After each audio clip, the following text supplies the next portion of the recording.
दोस्तों, आज मैं आपके पास लेकर आया हूं भानगढ़ किले के रहस्य को लेकर। तो सुनिए ये दिलचस्प वाकया। हमारे देश में बहुत प्राचीन किले एवं हवेलियां हैं, हर शहर में मौजूद हैं। हर किला व हवेली अपनी एक अलग कहानी बयान करता है। कई किले एवं हवेलियां हमारे हिंदू राजाओं के हैं और कई मुस्लिम राजाओं के हैं। कुछ बड़े बड़े किलों एवं हवेलियों को सरकार ने अपनी हिफाजत में ले रखा है। सरकार उसकी देखरेख करती है और समय समय पर उसकी मरम्मत कराती रहती है। ऐसा ही एक हवेली जयपुर के छोटे से शहर अलवर में स्थित है। इस हवेली को भानगढ़ के किले के रूप में जाना जाता है क्योंकि इसका डिजाइन एक किले के आकार का है। यह किला कई वर्षों से लोगों के कौतूहल का विषय बना हुआ है। इस किले से जुड़ी बहुत सारी कहानियां हैं। इस किले को भूतों का गढ़ भी कहा जाता है।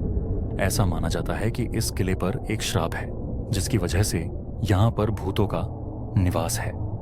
इसलिए पुरातत्व विभाग ने यह हिदायत जारी करी कि सूर्यास्त के बाद कोई भी पर्यटक इस किले में नहीं घूम सकता। बहुत से लोगों ने इसके राज को खोलने की कोशिश करें परंतु सभी नाकाम रहे। सत्येंद्र को बचपन से ही आर्कियोलॉजिकल साइट्स देखने में बहुत मजा आता था, इसलिए उसने आर्कियोलॉजिकल स्टडीज का कोर्स किया। उसने भी भानगढ़ के किले के बारे में बहुत सुना था। इत्तेफाक से उसकी नौकरी अलवर के पुरातत्व विभाग में लग गई। वहां भी उसने अपने सह कर्मचारियों से उस किले के भूत के बारे में बहुत कुछ सुना क्योंकि वह इसमें विश्वास नहीं करता था। इसीलिए उसने सोचा कि उसे खुद अंदर जाकर देखना होगा।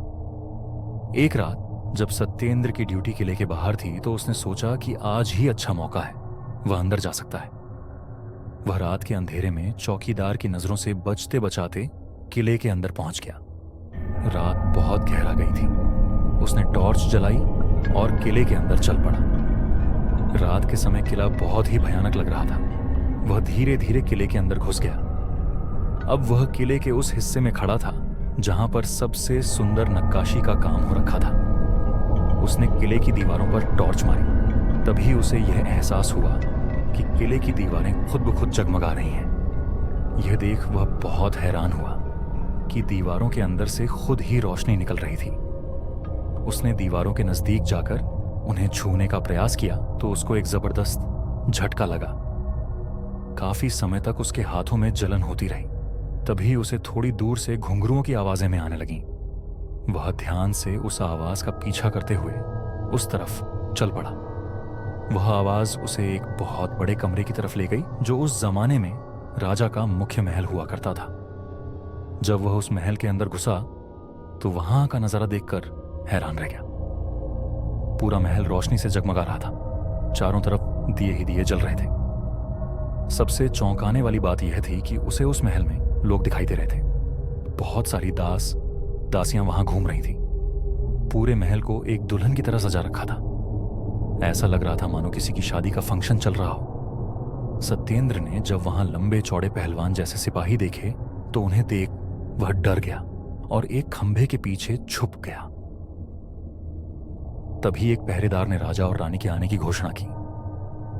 उनकी आते ही ढोल बजने लगे और दासियां फूलों की वर्षा करने लगीं। राजा और रानी अपने अपने सिंहासन पर विराजमान हो गए। सत्येंद्र ने महल में नजर दौड़ाकर देखा तो उसने पाया कि वहां बहुत सारे लोग भी मौजूद थे जो शायद उस राजा की प्रजा थी।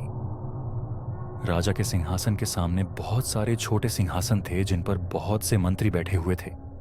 सत्येंद्र ने नजरें उठाकर देखा तो ऊपर पर्दों के पीछे कई रानियां बैठी हुई थीं। उसे अपनी आंखों पर विश्वास नहीं हो रहा था। उसे लग रहा था कि यह सब एक छलावा है। वह जैसे ही खंभे के पीछे से निकल आगे बढ़ने को हुआ तो पहरेदार ने राजकुमारी के आने की घोषणा कर दी। सत्येंद्र की नजरें द्वार पर गईं तो उसने देखा कि एक बहुत ही सुंदर और आकर्षक सी लड़की राजकुमारी के वेश में चली आ रही थी। सत्येंद्र ने इससे पहले कभी उससे ज्यादा खूबसूरत लड़की नहीं देखी थी। वह उसे देख मंत्रमुग्ध हो गया और वहां खड़े हो उसे निहारता रहा। राजकुमारी के आते ही दासियों ने फूलों की वर्षा प्रारंभ कर दी। राजकुमारी के सुगंधित इत्र से सारा महल सुगंधित हो गया।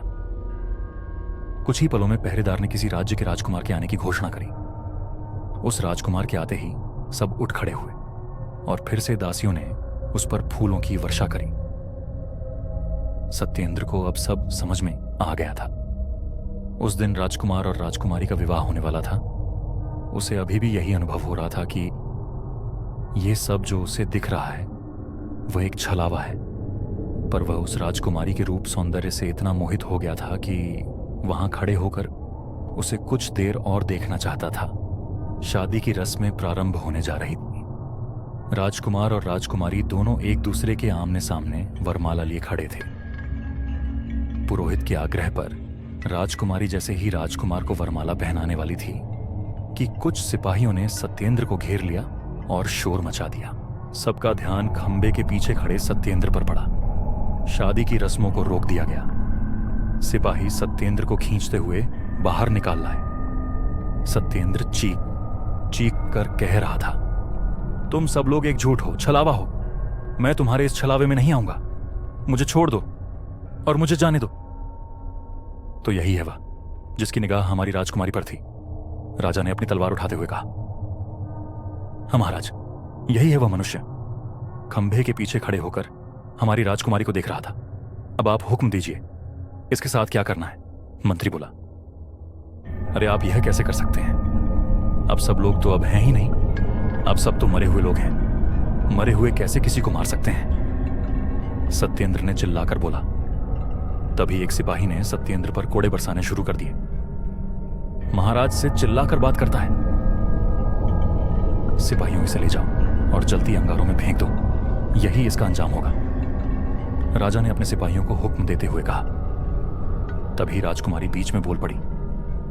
नहीं महाराज, इसको इतनी आसान मौत नहीं देनी चाहिए। इसको सजा मैं दूंगी। सत्येंद्र को अभी भी समझ में नहीं आ रहा था कि जो कुछ भी उसके साथ हो रहा है वह सच है या छलावा है।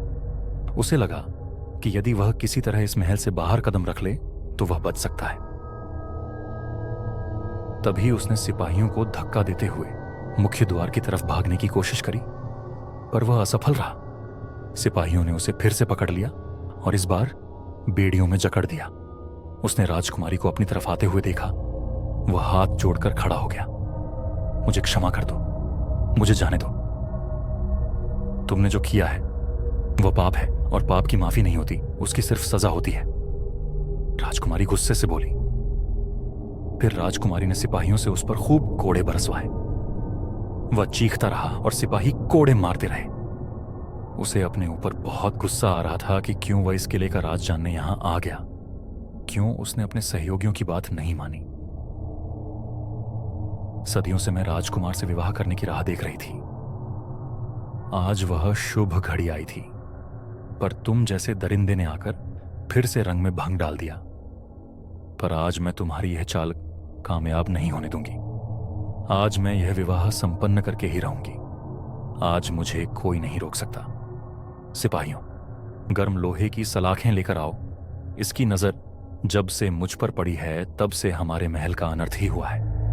आज मैं इसकी इन नापाक नजरों को ही खत्म कर दूंगी, राजकुमारी ने रौद्र रूप धारण करते हुए कहा। सिपाही गर्म लोहे की सलाखें ले आए। सत्येंद्र को सलाखों से बांध दिया गया। राजकुमारी के आदेश पर सिपाही गर्म लोहे की सलाखें लेकर उसकी तरफ बढ़े।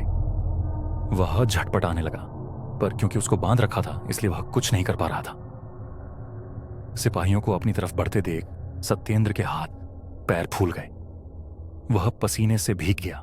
सलाखों को अपने इतने करीब देख उसके मुंह से चीख निकल गई। मुझे माफ कर दो, मैं कभी यहां दोबारा नहीं आऊंगा, मुझे मत मारो। तभी उसे किसी के चिल्लाने की आवाजें आईं। साहब, सुबह हो गई, उठ जाइए। आप यहां गेट के पास क्यों सोए हुए हैं? सत्येंद्र की नींद टूटी। उसने देखा कि वह किले के गेट के पास लेटा हुआ है। वह सकपकाकर उठा और वहां के गार्ड से पूछा कि क्या हुआ था। तब गार्ड ने बताया कि जब वह सुबह ड्यूटी पर आया तो उसने उसे वहां गेट के पास सोते हुए पाया। सत्येंद्र को इतना तो याद था कि वह रात को किले के बाहर ड्यूटी पर था, पर उसके बाद उसे कब नींद आई, वह कब वहां पहुंचा, उसे कुछ भी याद नहीं आ रहा था। हो सकता है शायद उसने कोई सपना देखा हो, पर उसने जो भी देखा ऐसा लग रहा था कि वह उस समय वहां था और जो कुछ भी उसके साथ हुआ वह सच था। वह वापस अपने क्वार्टर पर आ गया और सारा दिन उस सपने के बारे में सोचता रहा। वो अभी भी यह समझ नहीं पा रहा था कि वाकई में उसने कोई सपना देखा था या सच में वह किले के अंदर गया था और उन मृत लोगों को जीवित शरीर में देखा। पर जो भी था, आज उसने अपने आप से एक वादा किया कि अब वह कभी भी भानगढ़ के उस किले के अंदर जाने के बारे में नहीं सोचेगा। वह राज जो भानगढ़ के किले से जुड़ा हुआ है, वह राज ही रहे तो अच्छा है। शायद इसी में सभी की भलाई है। तो दोस्तों, कैसी लगी आपको ये मिस्ट्री? उम्मीद है आपको पसंद आई होगी। अगर आपको स्टोरी पसंद आई है तो चैनल को सब्सक्राइब करें ताकि इसी तरह की रोचक स्टोरीज आपके पास पहुंचती रहें।